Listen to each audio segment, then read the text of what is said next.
अगर आप लोगों को मेरी वीडियोस अच्छी लगें तो इस लाल सब्सक्राइब के बटन को दबा दें और साथ ही इस बेल के आइकन को भी प्रेस कर दें ताकि मेरी आने वाली हर नई वीडियो का नोटिफिकेशन आप लोगों को मिलता रहे। बिस्मिल्लाहिर्रहमानिर्रहीम, अस्सलाम वालेकुम। आज मैं आप लोगों के लिए एक्सरसाइज 4.1 का क्वेश्चन नंबर 1 सॉल्व करूंगी। तो चलिए वीडियो को स्टार्ट करते हैं। क्वेश्चन है आपके पास फैक्टराइज द फॉलोइंग। ठीक है, ये आपके पास जो है वो फर्स्ट पार्ट है इसका। अब देखें, जब भी आपके पास कोई भी क्वेश्चन फैक्टराइजेशन के हवाले से आता है तो सबसे पहले आपने जो है वो क्या चीज़ यहाँ पे करनी होती है कि सवाल को आपने जो है वो बहुत गौर से देखना होता है कि उसके अंदर आपके पास अगर कोई चीज़ कॉमन है तो सबसे पहले आपने वो स्टेप जो है वो परफॉर्म करना होता है। ठीक है, अब जैसे आप देख सकते हैं क्वेश्चन में आपके पास 3 टर्म्स हैं। इन तीनों टर्म्स को आप गौर से देखिएगा कि यहाँ पे जो है वो ऐसा कोफिशिएंट यूज़ हो रहा है या ऐसा कोफिशिएंट यहाँ पर मौजूद है जो एक ही टेबल में आते हैं।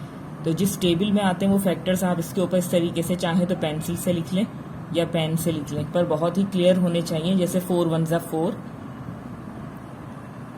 4 4 ज़ा 16 एंड 4 6 ज़ा 24। ठीक है, ये फैक्टर्स देखिए मैंने यहाँ पे क्यों लिखे हैं, क्योंकि देखिए यहाँ पर आपके पास जो है ये एक ही टेबल में आपको जो भी नंबर्स यहाँ पे दिए हुए थे वो नंबर्स जो है वो तमाम के तमाम एक ही टेबल में आ रहे थे। तो इसीलिए मैंने ये फैक्टर्स लिखे कि तब जब आप यहाँ से जो है वो कॉमन कोई चीज़ लेंगे तो इजीली जो है वो आप कॉमन निकाल सके, आपको पता चल जाए देखते कि यहाँ से कॉमन क्या चीज़ है। अब जैसे आप देख सकते हैं यहाँ पर कि इन तीनों के अंदर आपके पास जो है वो 4 कॉमन है। ठीक है, इट मीन्स कि इन तीनों टर्म्स में से आपके पास जो है वो 4 कॉमन आ रहा है। तो 4 को इस तरीके से आप बाहर लिख देंगे। उसके बाद देखें जो भी कोफिशिएंट यहाँ बच जाएगा।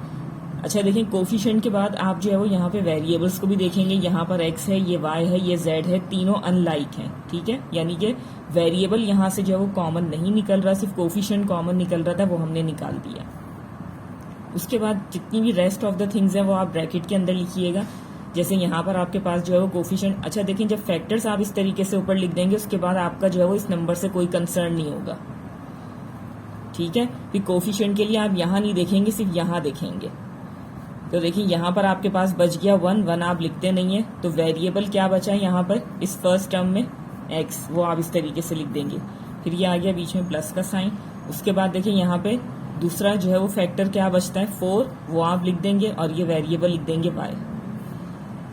थर्ड इसी तरीके से ये बीच में प्लस साइन आ गया। थर्ड टर्म में आपके पास क्या चीज़ बच गई यहाँ पे 6 और ये क्या आ गया आपके पास z, and this is your required answer. ठीक है, जब भी फैक्टराइजेशन का कोई भी क्वेश्चन आपके पास आता है तो आपने यही चीज़ देखनी होती है कि वहां से जो भी चीज़ कॉमन है सबसे पहले आप वो कॉमन जो है वो वहां से ले लेंगे। ठीक है, सेकंड पार्ट है आपके पास।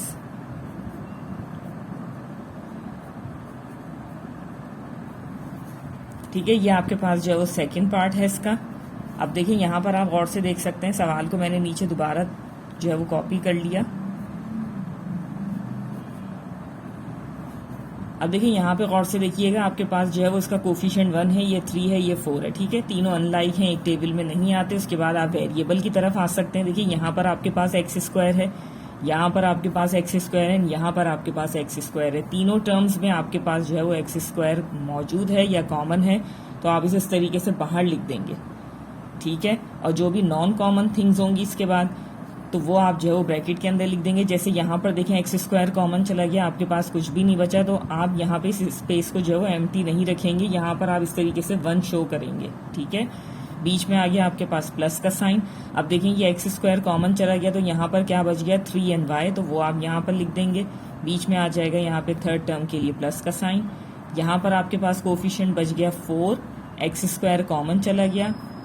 मजीद यहाँ पे वेरिएबल्स के हवाले से क्या चीज़ रह गई y square and z, and this is your required answer. Next है आपके पास थर्ड पार्ट।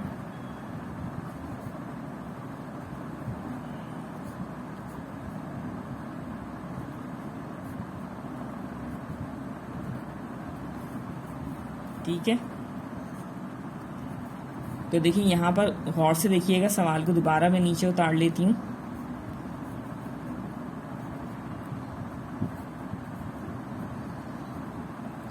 अब देखिए यहाँ पे गौर से देखिएगा 3 6 3। ठीक है, तीनों जो है वो एक ही टेबल में आते हैं, तो वो आप इस तरीके से यहाँ पे लिख देंगे 3 1 ज़ा 3, 3 2 ज़ा 6, 3 1 ज़ा 3। ठीक है, ये आपका कोफिशिएंट हो गया। उसके बाद वेरिएबल्स के हवाले से आप देख लें तो देखिए यहाँ पर आपके पास आ रहा है पी क्यू ये छोटी छोटी चीज़ें आप इस तरीके से पेंसिल से अगर लिख लेंगे तो आपके लिए जो है वो आसानी हो जाएगी। पी क्यू भी यहाँ से कॉमन चला गया, तो देखिए अब आपके पास यहाँ पर क्या चीज़ बच गई, ये देखें, इसको आपने इस तरीके से सर्कल कर लिया। इट मीन्स कि ये जो है वो कॉमन चला गया तीनों में से। उसके बाद पी क्यू जो है वो तीनों में से कॉमन चला गया, ठीक है। अब यहाँ पर देखें बच क्या गया, कोफिशिएंट के हवाले से देखिए यहाँ पर 1 बच गया, 1 आप लिखते नहीं है। वेरिएबल के हवाले से यहाँ पे क्या बच गया, r, तो वो आप लिख देंगे इस तरीके से। बीच में आ गया प्लस का साइन।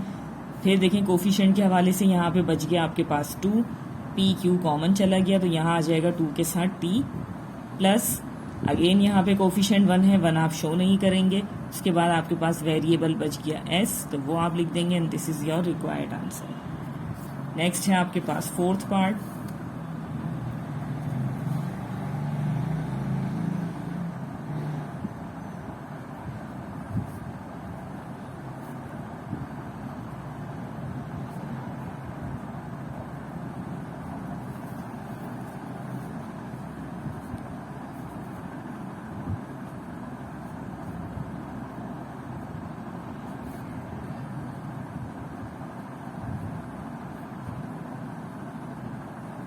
अब देखिए यहाँ पर आपके पास सबसे पहले देखें कोफिशिएंट को आप देख लें, ये है आपके पास 9 एंड ये है आपके पास 18, तो दोनों एक ही टेबल में आते हैं। 9 1 ज़ा 9 एंड 9 2 ज़ा 18, ठीक है। इट मीन्स के 9 जो है वो दोनों में से कॉमन चला जाएगा, वो आपने लिख दिया यहाँ, ठीक है। उसके बाद देखिए गौर से देखिएगा, ये ब्रैकेट आपके पास जो है वो दोनों में मौजूद है, s² plus t², s² plus t²। It means कि ये भी कॉमन जाएगा। और उससे पहले देखिए यहाँ पर आपके पास है QR, दोनों के ऊपर पावर क्या है 1 1। यहाँ पर भी आपके पास है QR, यहाँ पर है आपके पास 2 and 2। इट मीन्स कि यहाँ पर 2 Q हैं, यहाँ 2 R हैं, बट यहाँ पर 1 Q है 1 R है। इट मीन्स के 1 Q and R यहाँ से भी कॉमन चला जाएगा, 1 Q and R जो है वो यहाँ से भी कॉमन चला जाएगा, ठीक है। तो वो आप यहाँ लिख देंगे QR, ठीक है। सबसे पहले कोफिशिएंट 9 जो है वो यहाँ से कॉमन चला गया। उसके बाद वेरिएबल्स के हवाले से जब हम बात करेंगे तो QR यहाँ से कॉमन चला गया, QR यहाँ से भी कॉमन हो गया। जितनी आप जो है वो पावर के हिसाब से कॉमन आप लेंगे, जैसे 1 टाइम आपने लिया तो यहाँ से भी 1 टाइम ही जाएगा। उसके बाद ये पूरा ब्रैकेट आपके पास कॉमन है, तो ये भी आप जो है वो इस तरीके से इसको भी बाहर निकाल देंगे। अब देखें जो आपके पास ब्रैकेट में बच गया वो क्या है, 1 1 आप लिखते नहीं है, ठीक है, एज अ कोफिशिएंट। उसके बाद देखिए यहाँ पे QR भी कॉमन चला गया, s² प्लस t² भी कॉमन चला गया। इट मीन्स कि यहाँ पर आपके पास कुछ नहीं बचा, तब आप इस तरीके से 1 शो करेंगे।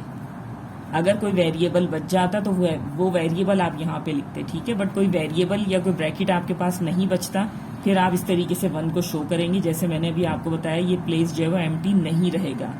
उसके बाद आएगा बीच में प्लस का साइन। उसके बाद यहाँ पर जो है वो सेकेंड टर्म में आपके पास आ जाएगा कोफिशिएंट 2, ठीक है, क्योंकि ये यहाँ पर बच गया। उसके बाद देखिए यहाँ पर आपने Q और R को 1 टाइम कॉमन लिया था, 1 टाइम यहाँ पर अभी भी बाकी है, तो वो इस तरीके से आप मेंशन करेंगे और ये जो है वो कॉमन जा चुका है, तो this is your required answer. Next है आपके पास 5th पार्ट।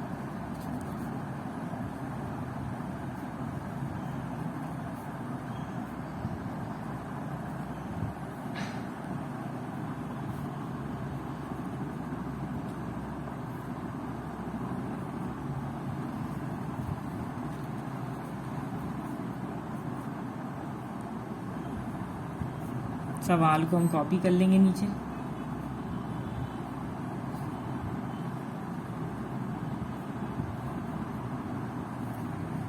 ठीक है, अब देखिए गौर से देखिएगा, यहाँ पर भी आपके पास x और z है, यहाँ पर भी x z है, यहाँ पर भी आपके पास x z है। बट देखिए यहाँ पर जो है वो एक्सपोनेंट का फर्क है, ठीक है। यहाँ पर x1 है, यहाँ पर x2 है, यहाँ पर भी x2 है, यहाँ z2 है, z2 है, z3 है।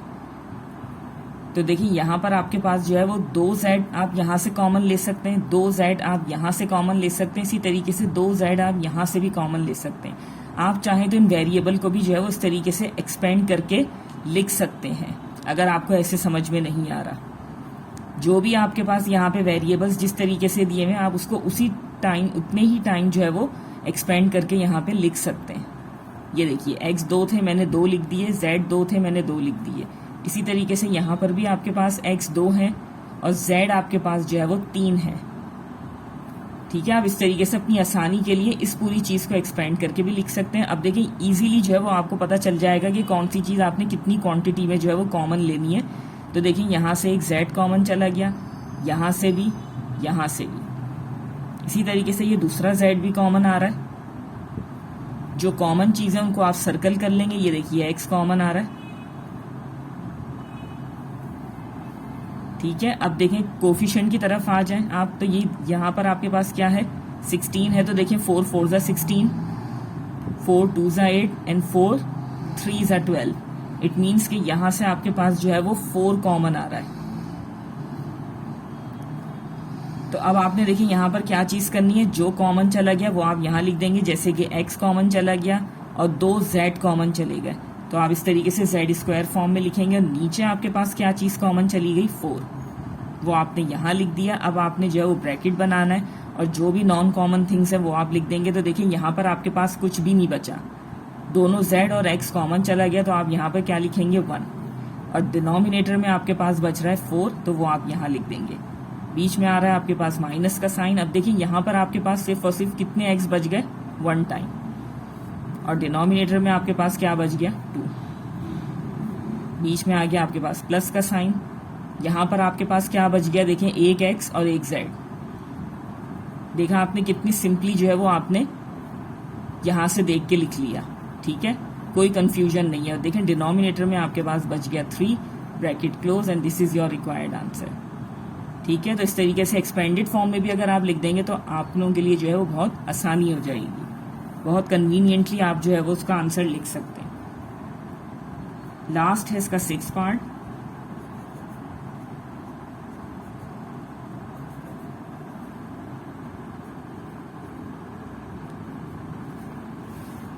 ठीक है, बहुत ही सिंपल है ये।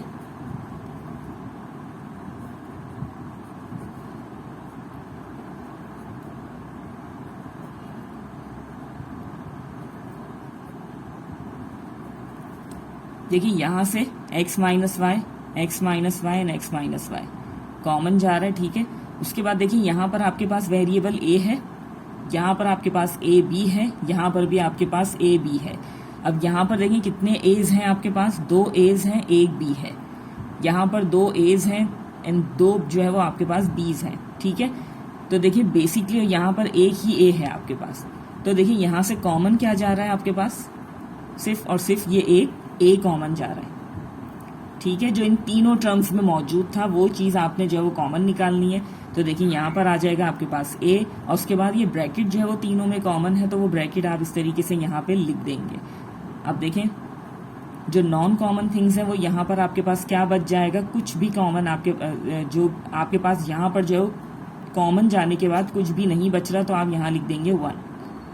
ठीक है, अब देखिए यहाँ पर आपके पास क्या बच गया, बीच में आ जाएगा माइनस का साइन, यहाँ आ जाएगा आपके पास ए बी, यहाँ आ जाएगा आपके पास प्लस का साइन और यहाँ पर बच गया आपके पास एक ए और 2 b. Bracket close and this is your required answer. तो चलिए यहीं पे मैं अपनी वीडियो को एंड करना चाहूँगी इसी उम्मीद के साथ कि जो भी मैंने आपको एक्सप्लेन किया बहुत अच्छे से आपकी समझ में आ गया होगा। अगर वीडियो अच्छी लगे तो लाइक एंड शेयर ज़रूर कीजिएगा। मिलते हैं फिर आप लोगों से अगली वीडियो में, तब तक के लिए अल्लाह हाफिज़।